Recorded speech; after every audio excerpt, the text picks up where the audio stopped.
Foster. Well, leis an éarna rá is í an Gaeilge an sais colcathair bucht mar gheall ar an rialtas.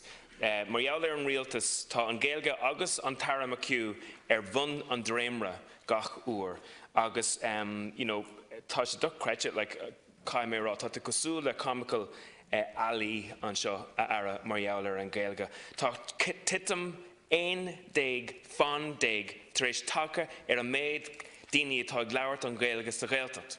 Sin an slat tóis is tábhachtach mar gheall ar dul chun cín an sais clachta atá an rialtas. Titim ein déag fan déag agus tus ag teachtas teach an seo inniu agus a grog bhfuil afio chun ag teachtar an rud.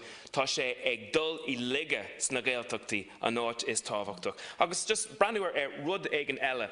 Dúir sibh freisin go mbeidh an go mbeidh príomh-tosaíocht ag de Rhein mar gheall ar strátéis fiche bliain.